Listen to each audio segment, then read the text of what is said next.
On vous souhaite la bienvenue à ericlatour.com. Dans quelques instants, on vous présente la propriétaire d'une nouvelle boutique de course à pied à Saint-Jean-sur-Richelieu, boutique spécialisée sur le boulevard du Séminaire, intersection Saint-Hubert. C'est dans les locaux de l'ancienne boutique Mitech. Donc, je sais qu'il y a de plus en plus d'adeptes de la course à pied et parfois, les gens doivent aller dans des boutiques spécialisées, soit à Brossard ou à Saint-Hilaire. Bien, désormais, vous allez pouvoir magasiner ici même à Saint-Jean-sur-Richelieu. Et on reçoit Roselyne Trudeau, qui connaît bien le domaine. C'est une kinésiologue. Et évidemment, elle avait ce projet d'ouvrir une boutique spécialisée pour la course à pied, mais la marche également, donc des produits spécialisés et des services spécialisés. Mais d'abord, parlons d'élections fédérales, parce que ça va venir plus tôt que tard. Ça dépend du gouvernement Harper, mais les partis politiques se préparent et les candidats également, candidats à l'investiture du Parti libéral du Canada dans Saint-Jean, et j'ai nommé Julie Labrec.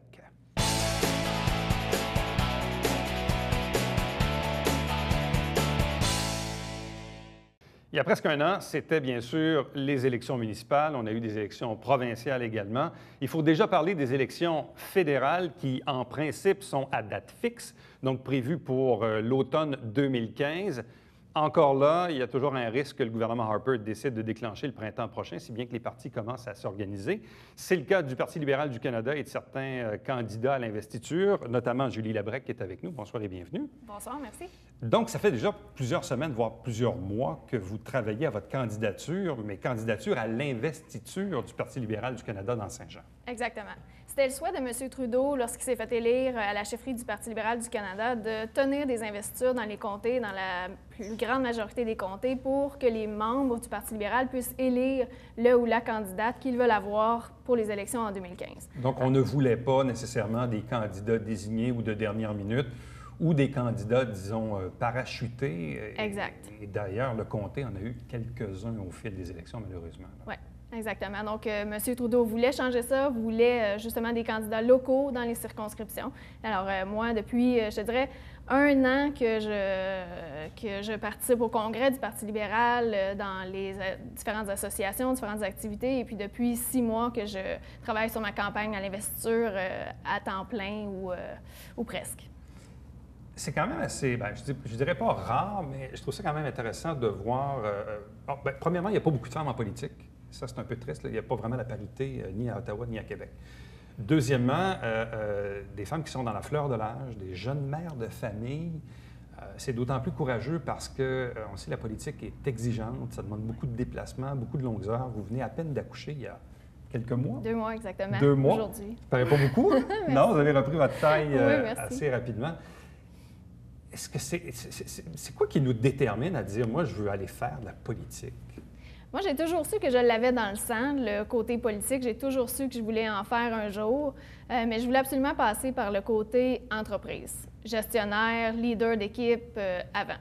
Puis est venue en 2012 l'élection de Justin Trudeau à la chefferie du Parti libéral. Et puis là, j'ai senti qu'il y aurait un vent de changement avec Justin Trudeau comme chef du Parti libéral. Et puis c'est là que j'ai commencé à m'y intéresser, à voir que ce serait peut-être un bon timing pour 2015 pour moi, que j'étais prête en fait. Avez-vous déjà milité dans le passé dans des partis politiques quand vous étiez aux études, au cégep ou dans la jeune vingtaine? Pas milité, mais je te dirais que j'ai toujours suivi la politique de près. Même tout jeune, au secondaire, au cégep, je peux pas dire que j'étais une militante. Par contre, je suivais les débats de proche et ma famille aussi a toujours suivi les débats politiques de très près. Puis moi, je suis une grande passionnée de trouver des solutions.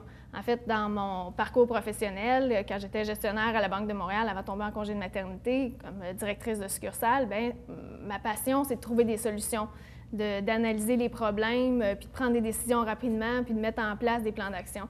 Alors, j'ai toujours su que la politique, ça viendrait dans ma vie, puis maintenant, bien, c'est le moment où je me lance dans l'aventure. Donc là, présentement, vous êtes en congé de maternité. Oui. Est-ce que ça vous fait pas peur, ou je ne sais pas, avez-vous des appréhensions de dire, bon, là, vous portez votre candidature à l'investiture. Si vous êtes choisi, vous serez candidate et ultimement peut-être même députée du comté de Saint-Jean. Comment voyez-vous l'avenir par rapport à ça, le fait de faire la navette Saint-Jean-Ottawa avec de très jeunes enfants? Non, ça ne me fait pas peur. Au contraire, mon conjoint et moi, on en a discuté. C'est sûr que bon, mon conjoint étant agriculteur, il y a un horaire un petit peu plus flexible, mais on aime s'impliquer, on aime les défis, on aime ça, les déplacements. Donc, on est prêt à s'investir à 100 à faire les sacrifices, à s'organiser pour que ça fonctionne. Faire de la politique, et vous le savez, votre conjoint fait de la politique municipale aussi, Justin Bessette. Faire de la politique, il y a la moitié du monde qui nous aime, puis il y a la moitié du monde qui peut-être nous aime un petit peu moins. Comment vivez-vous avec cette idée, je ne dis pas d'être impopulaire, mais malheureusement en politique, on ne peut pas satisfaire tout le monde. Comment vous vivez avec ça? En fait, je vis très bien avec ça parce que, comme je l'ai dit aux gens quand je vais les rencontrer, je leur dis que maintenant, la nouvelle façon de faire de la politique, puis la façon que moi, je veux faire de la politique, c'est pas nécessairement justement en essayant de faire plaisir à tout le monde. Parce que les politiciens, si on veut, qui essaient de faire plaisir à tout le monde, bien, moi, mon impression, c'est qu'ils prennent pas de décision au final. Quand tu essaies de faire plaisir à tout le monde, bien, t'en prends pas d'action parce que probablement que tu regardes la prochaine élection s'en venir puis tu te dis, je peux pas faire cette décision-là, je vais peut-être perdre des votes si je fais ça. Mais les gens sont pas naïfs. Les gens veulent justement du changement, puis veulent avoir des élus qui vont prendre des décisions sans nécessairement s'attendre à avoir des votes pour ça. Quand on travaille dans le milieu bancaire, qu'on est directrice de succursale, je présume qu'occasionnellement, il faut dire non à des clients ou à des entrepreneurs, pour X raisons. Oui. Et donc, je présume que quand ça arrive, là, on ne doit pas être très, très populaire quand on refuse quelque chose à un client. Donc, est-ce que ça nous mène un peu peut-être à vivre le travail de politicien, qui est celui de ne pas être populaire auprès de tous? Oui, effectivement. Je te dirais qu'il y a une ressemblance à ce niveau-là. Il y a une ressemblance au niveau leadership d'équipe aussi. Mais moi, dans mon cas à moi, quand j'étais directrice de succursale, j'ai toujours été celle qui, justement, faisait des exceptions, travaillait fort pour faire passer les dossiers. Si je croyais en mon client, si je croyais en son projet, même si le client était 2 au-dessus du ratio normal d'endettement, bien, j'étais celle qui, justement, allait appeler à Toronto et dire, là, ce client-là, je le connais, il faut faire le move, il faut prendre une décision. J'étais celle qui, justement, avant de dire non à un client, j'allais tout faire pour l'aider puis régler son problème. Parlez-moi de vos origines. En fait, si on remonte avant la Banque de Montréal, j'étais directrice des ventes ou gérante des ventes aux Loews Hôtel Le Concorde. Avant ça, j'ai fait une maîtrise en administration des affaires à l'Université Sherbrooke. Avant ça, j'ai travaillé 2 ans à Paris pour le Cercle des vacances, qui est un tour opérateur dans le domaine du voyage. Et puis, je suis aussi diplômée de l'Université McGill en commerce. Vous êtes native de quel endroit? Du Bas-Saint-Laurent. Et depuis quand habitez-vous la région? 5 ans. À cause de monsieur? À cause de monsieur qui ne pouvait pas déménager sa ferme, malheureusement, à Québec. Ben oui, exact. Bon. Qu'est-ce que vous avez découvert au fil des ans ici dans la région? Je sais que vous avez beaucoup d'implications bénévoles, entre autres dans la génération XYZ. Qu'est-ce que vous avez découvert au fil des ans dans le comté de Saint-Jean? Au niveau politique, là, je te dirais que les gens veulent des élus qui sont proches de la population. Puis c'est exactement le genre de politique que je veux faire, me rapprocher de la population. Surtout au niveau fédéral, je trouve que ça manque. Les gens me disent souvent, moi, le député fédéral, on ne sait pas vraiment ce qu'il fait, c'est quoi ses implications, c'est quoi les dossiers qu'il travaille. Donc moi, ce que je veux amener, c'est justement une proximité avec les gens. Je veux que les gens sachent c'est quoi les dossiers au fédéral, qu'est-ce qu'on travaille. Puis maintenant, il y a plein d'outils de communication, le Facebook, le Twitter. Les gens aiment ça, donc je trouve que les gens à Saint-Jean élisent des élus pour suivre la politique beaucoup. Pourquoi avoir choisi le Parti libéral du Canada pour faire votre entrée en politique?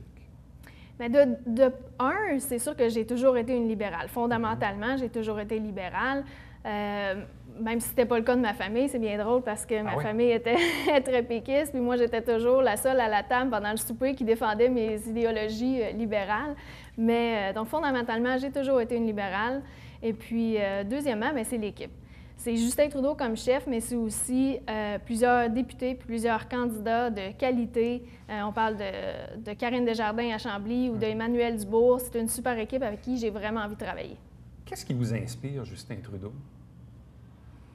Un leadership nouveau, un vent de fraîcheur en politique, un leader qui probablement est le prochain premier ministre du Canada. Donc, il donne envie aux jeunes de s'impliquer, en fait. Là, évidemment, le contexte fait en sorte que, bon, éventuellement, il y aura une investiture dans le comté de Saint-Jean, probablement d'ici décembre. Y a-t-il d'autres candidats annoncés à cette investiture à part vous? Oui, il y a M. Jean Rioux.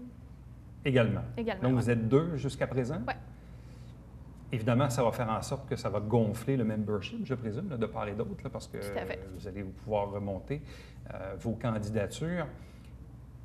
Comment entrevoyez-vous, là, parce que ça fait quand même quelques semaines, quelques mois que vous travaillez là-dessus, là, comment vous entrevoyez ça, le moment fatidique de l'investiture en tant que tel, l'organisation, les bénévoles et tout ça? Là? Bien, le moment de l'investiture, la journée même, c'est surtout l'association locale qui s'en occupe avec le Parti libéral. Nous, les candidats, on n'a pas vraiment le droit de s'impliquer au niveau de cette journée-là. Par contre, nous, c'est sûr que le travail qu'on fait sur le terrain, moi et mon équipe, c'est avant tout d'aller chercher nos votes. Donc, il faut rencontrer les membres. Moi, je suis sur le terrain, je rencontre des membres, je vends des cartes de membres, je discute beaucoup avec les gens du Parti libéral. Puis, notre travail, c'est de s'assurer que je sois connue, que les gens adhèrent à mes idées et viennent voter aussi à l'investiture, bien sûr. Il y a combien de membres actuellement dans le comté de Saint-Jean au Parti libéral du Actuellement, Canada? il y en a à peu près 600. 600? Ouais. Ça inclut ceux que vous avez ajoutés, vous, de votre côté récemment, M. Rio aussi, c'est ça?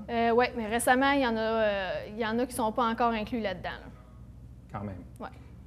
Si parfois ça fonctionne pour vous, là, vous êtes élu candidate et qu'ultimement vous êtes élu député, qu'est-ce que vous voulez changer dans le comté de Saint-Jean?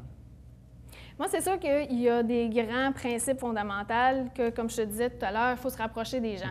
C'est sûr que ma vision, ma priorité, le centre de mes décisions, ça sera toujours les citoyens du comté, puis de prendre des décisions pour faire en sorte qu'on bonifie leur qualité de vie. Quand je dis bonifier leur qualité de vie, ça peut être par rapport à l'emploi, ça peut être par rapport à leurs finances, à l'environnement, au milieu communautaire.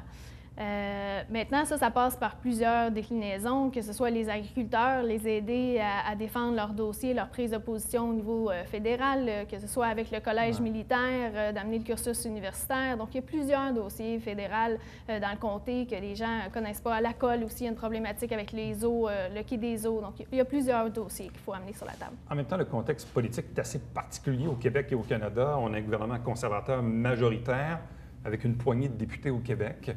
On a une majorité de députés du NPD. Évidemment, on se rappelle de la campagne d'il y a 3 ans. Puis en même temps, il y avait le Bloc québécois qui a régné là, pendant une vingtaine d'années, qui est encore là. On voit dans les sondages d'opinion. Il y a les députés du NPD ici dans le comté de Saint-Jean. Donc, comment vous entrevoyez là, cette joute politique dans le comté de Saint-Jean? Écoute, moi, quand je parle aux gens, les gens me parlent souvent de la dernière élection fédérale en 2011. Ils me parlent du NPD, qu'ils ont voté pour le NPD, mais c'était parce qu'ils voulaient du changement et qu'ils ne s'attendaient pas nécessairement à avoir cette surprise, cette vague orange qui fut si populaire. Mais je pense que le Parti libéral, aux prochaines élections, va rentrer fort. Donc, je m'attends à ce que le Parti libéral soit populaire parce que les gens, surtout ici au Québec, veulent plus nécessairement les politiques de M. Harper. Donc, pour avoir du changement, mais leur option, c'est le Parti libéral, c'est d'élire des députés dans leur comté qui seront au pouvoir pour avoir du changement. Julie Labrec, merci beaucoup et puis bonne chance à cette investiture. Merci, Éric. Reste avec nous puisqu'au retour, on vous parle d'une nouvelle boutique pour la course à pied.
Beta, version 3.0, de retour cet automne.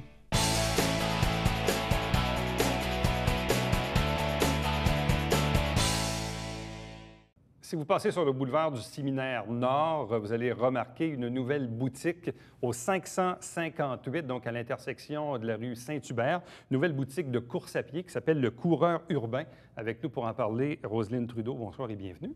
Bonsoir. Donc, vous êtes ouvert déjà depuis quelques semaines, mais là, disons qu'en début de semaine, c'était l'inauguration officielle. Oui. C'est un projet sur lequel vous travaillez depuis combien de temps? En fait, ça s'est fait quand même assez rapidement, mais l'idée mijote depuis 2012. Donc, quand le local s'est libéré, justement, à cet endroit-là, à l'automne 2013, c'est là que, j'ai décidé vraiment d'aller de l'avant, faire l'étude de marché, puis de sauter dans l'aventure. Donc, la disponibilité du local a été comme quoi l'élément décisionnel oui. Pour dire, bon, bien là, go, on a une place, on y va, on prépare. Oui, c'est ça. Puis en 2012, en fait, c'est ça, mon conjoint est originaire de Saint-Jean, on a habité Saint-Jean, ensuite on a déménagé à Montréal, puis quand on est revenu en 2012, c'est ça, je trouvais ça spécial qu'il n'y ait pas de boutique spécialisée en course à pied encore à Saint-Jean. Bien, ça, c'est l'affaire dont je voulais vous parler parce que ma conjointe, évidemment, s'est mise à la course l'an dernier, puis à un moment donné, là, elle se faisait parler de techniques de course, puis d'acheter, évidemment, les bons produits. Et là, elle dit, Éric, j'aimerais ça qu'on aille à Saint-Hilaire. Okay. J'ai dit, pourquoi à Saint-Hilaire? Puis je m'y suis rendu d'ailleurs. Puis je trouvais la boutique super intéressante. Puis je me disais, comment se fait-il qu'une région comme Saint-Jean n'a pas son équivalent? Oui. Donc, je me suis dit la même chose, surtout là, en 2012. Puis, c'est ça, moi, pour aller acheter ma paire d'espadrilles, c'est ce que j'ai fait. Je suis allée à Brossard. Je n'ai pas vraiment apprécié la boutique. Donc, je suis allée à Saint-Hilaire. Puis, donc, c'est de là que l'idée est partie. J'ai lancé à la blague, mais je vais l'ouvrir, moi, la boutique à Saint-Jean. Mais le timing n'était pas idéal à ce moment-là. En quoi vous êtes différent? Parce qu'il existe quand même des boutiques de sport dans la région ici, mais évidemment, on est plus dans le général. En quoi vous êtes différent là, d'une grande marque? Là, Bien, en fait, nous, on a une approche super personnalisée. Mais premièrement, moi, j'ai un bac en kinésiologie. Puis aussi, passionnée de la course à pied, là, donc j'en fais depuis 20 ans. Puis l'approche qu'on a, c'est vraiment hyper personnalisé. Donc, les gens qui viennent en boutique doivent consacrer là, 20 à 30 minutes de leur temps là, pour choisir la chaussure. Donc, on évalue leurs besoins, ce qu'ils font comme type d'entraînement en course à pied. On les regarde courir. Ensuite, ils essaient une panoplie de chaussures pour vraiment leur repartir avec la chaussure adaptée à leurs besoins. On est dans le micro-détail parce que deux choses. Cet été, j'avais enregistré un épisode de Découverte où il y avait, avec Charles Tisser, un documentaire super intéressant sur la course à pied où on voyait vraiment que les techniques de course peuvent avoir un impact hyper important sur les hanches, sur les genoux et tout ça. Et d'ailleurs, quand j'étais allé à Saint-Hilaire, je voyais évidemment que ça a pris à peu près 4 ou 5 essais à ma conjointe. Le type filmait ma blonde avec son iPad, puis là, remettait le clip pour voir, là, les points de friction ne sont pas à la même place, donc ça prendrait telle ou telle chaussure à la place avant de trouver le bon fit. Oui. Pourquoi c'est aussi important, ce petit détail entre la relation entre le coureur et la chaussure en tant que telle? Bien, en fait, la chaussure, c'est l'outil de base d'un coureur. Donc, c'est comme les pneus sur une auto, finalement, oui, c'est ça? Oui. Donc, c'est sûr, évidemment, il y a la technique de course, il y a la progression aussi au niveau de l'entraînement. Donc, si on commence trop rapidement, bien, il y a un risque de blessure. Donc, il n'y a pas juste la chaussure non plus. Il y a plein de facteurs à prendre en considération. Par contre, c'est ça, si on part avec une bonne chaussure, bien, on s'assure quand même de diminuer le risque de blessure. Et c'est quoi la différence dans les produits? C'est quoi la différence dans les chaussures? Oui. En fait, c'est ça. Il y a quand même, premièrement, il y a des chaussures vraiment spécifiques à la course à pied. Donc, utiliser une chaussure multisport, c'est vraiment pas l'idéal pour faire de la course à pied. Et puis, même la course à pied, mais là, c'est ça. On peut avoir une chaussure plus type racer, une chaussure plus traditionnelle, une chaussure plus light trainer. Donc, vraiment, tout ça est en fonction de ce que la personne fait comme type d'entraînement et c'est quoi ses objectifs aussi, son bagage. Donc, elle part de où? Et puis, nous, ce qu'on aime faire aussi, c'est vraiment discuter avec la personne de son entraînement, lui donner des conseils aussi, justement, au niveau de la progression. Donc, quand on change de chaussure aussi, y aller progressivement, à petite dose. Donc, vraiment, c'est tout ça. Puis les gens apprécient bien donc tout cet aspect de conseil. C'est quoi les différentes techniques de course? Parce que là, ce que je comprends, c'est qu'on privilégie celle où on place vraiment le pied sur le devant, c'est ce que je comprends, là, et non pas le talon là, qui vient donner des coups.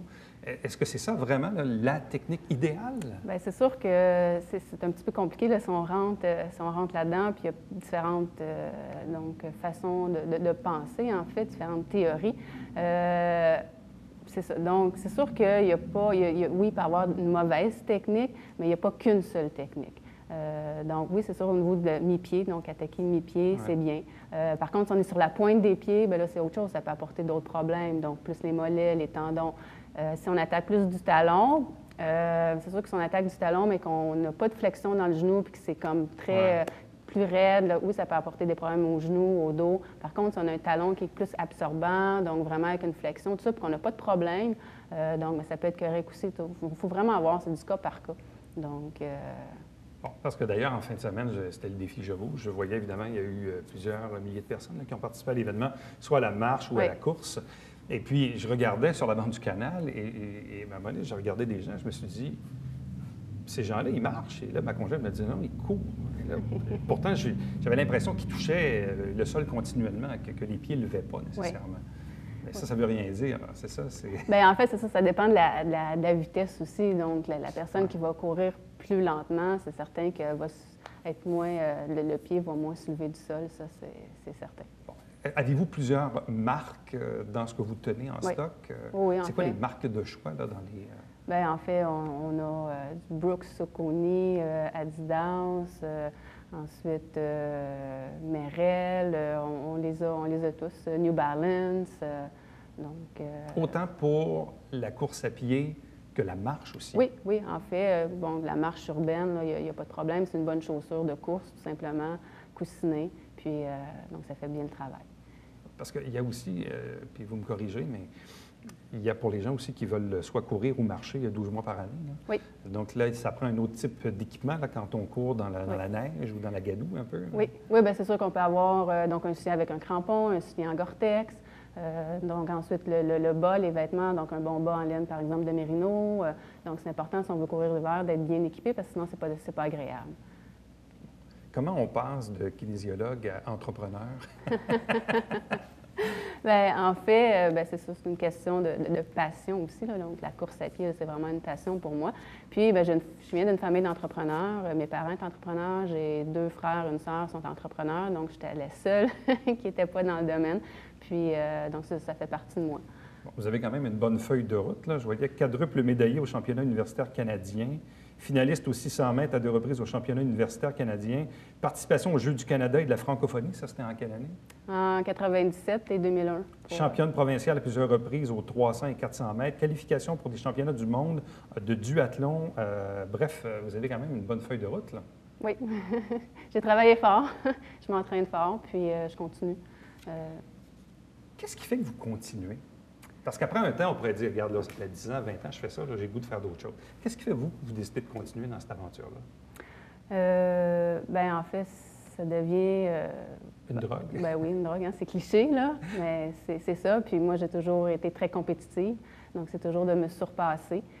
Puis quand j'ai pris ma retraite du sprint, donc il fallait que je continue. Donc là, je fais plus de la course sur route, puis c'est toujours de battre mon temps. Donc, j'ai un entraîneur, puis c'est ça. Donc, vraiment, je ne fais pas ça à moitié. C'est inné. Quelle est la réception du public? Bon, évidemment, c'était votre inauguration lundi, mais ça fait quand même quelques semaines que vous êtes ouvert. Puis en même temps, je sais que vous étiez là en fin de semaine au défi Je bouge, là, vous aviez un kiosque. C'est quoi la réception des gens? Parce que je sais que la course est de plus en plus populaire. Oui. C'est un sport en même temps qui ne coûte pas très, très cher. Bien, les gens sont super contents. En fait, donc il y en a qui m'ont dit on attendait l'ouverture de la boutique pour changer notre paire de chaussures. Enfin, notre boutique spécialisée à Saint-Jean. Donc, il y a un sentiment d'appartenance. Puis nous, on a mis sur place un groupe de course à pied. Donc, le mercredi soir à 18h15, tous les mercredis, c'est gratuit, sans inscription. Puis, on a commencé ça le 25 juin. Puis, la réponse est bonne. On est une quarantaine. Puis, il y a beaucoup de gens qui s'initient. Donc, il y a des groupes marche-course. Vraiment alternance marche-course, des 5 km à différentes vitesses. Donc, on a différents services comme ça, des conférences, cliniques d'initiation. Puis, les gens, là, c'est ça, ils en demandent, ils s'inscrivent. Donc, c'est vraiment... C'était attendu. C'était attendu. Pourquoi cet engouement pour la course à pied? C'est une, ben, je ne dirais pas une mode, mais on dirait que c'est comme si ton voisin le fait, puis là, ta voisine, puis ton beau-frère, puis on dirait qu'à un moment donné, ça a un effet d'entraînement. Oui. Bien, j'imagine que les gens, c'est d'essayer d'adopter des saines habitudes de vie. Puis la course à pied, c'est facile, c'est accessible, ça ne demande pas beaucoup de temps. On met nos espadrilles, on sort directement de chez nous, puis on court un 30 minutes quelques fois par semaine, puis... Donc, puis les événements autour de ça. Donc, c'est plaisant. Donc, les gens s'entraînent pour participer, par exemple, au défi Je bouge, participer faire un 5, un 10 km au Marathon de Montréal. Donc, c'est un effet d'entraînement. Puis aussi, relever un défi, être fier de soi. Donc, je pense que c'est vraiment tous ces aspects-là. 558 boulevard du Séminaire Nord, à l'intersection Saint-Hubert, à côté de Royal-Lepage. C'était en fait autrefois Mitec qui était là. Donc, la nouvelle boutique de course à pied, donc, qui s'appelle Le Coureur Urbain. lecoureururbain.com, d'ailleurs, site Internet là, sur lequel vous allez avoir beaucoup de détails si vous vous intéressez à la chose. Et bien sûr, donc, vous n'aurez plus maintenant vous ne serez plus obligé d'aller à Montréal, à Brossard ou à Saint-Hilaire pour avoir votre boutique spécialisée. On l'a désormais ici à Saint-Jean-sur-Richelieu. Merci beaucoup et bonne chance. Merci. Restez avec nous. Au retour, c'est le Babillard quotidien.